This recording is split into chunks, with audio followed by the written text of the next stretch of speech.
ये सवाल मैंने बड़ा प्यारा पूछा था, ऐसा एक सवाल सीडीएस 2025 में आया भी था, समझ रहा। इस सवाल में आपने बहुत बड़ी गलती की और मुझे अफसोस भी है कि आप वो गलती कैसे कर सकते हैं। ठीक है, सवाल था कि 7 की घात 81 को 342 से भाग देंगे तो शेषफल p बचेगा, और वहीं 7 की घात 81 को 344 से भाग देंगे तो शेषफल q बचेगा, और आपको p और q दोनों को बताना था।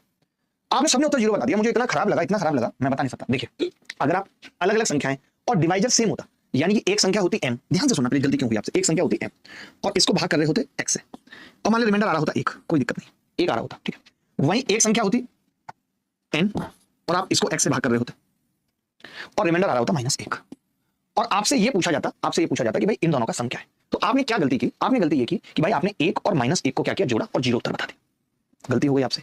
कैसे हो गई गलती मैं बताता हूं, आप समझना। पहली बात तो माइनस में कभी रिमाइंडर नहीं आता है, ये ध्यान गांठ बांध लो, माइनस में नहीं आता। फाइनल रिमाइंडर हमेशा पॉजिटिव होता है।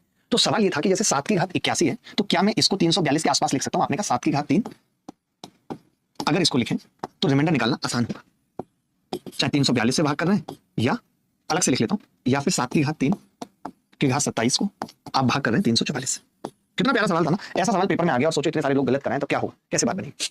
आपने कहा कि जी 7 की घात 3 जो होता है वो 343 होता है, तो 343 का मतलब मैं इसको लिख सकता हूं 342 प्लस 1 की घात 27 और नीचे रिमाइंडर आ रहा है 342। आपको समझना पड़ेगा कि डिवाइजर दोनों जगह अलग अलग है, दोनों जगह डिवाइजर अलग अलग है।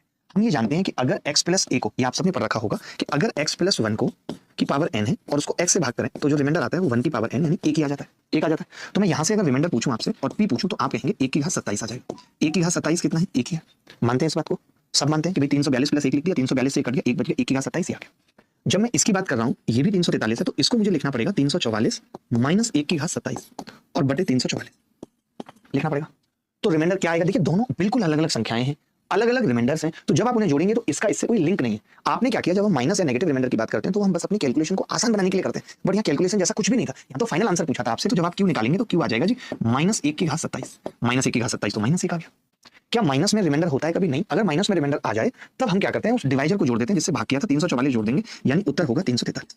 तो जो क्यू की एग्जैक्ट वैल्यू होगी रिमाइंडर वो होगी 343। हमसे सवाल में p प्लस क्यू पूछा था तो उत्तर आ जाएगा 344। आपको अपनी गलती समझ आई, आप क्या कर रहे थे?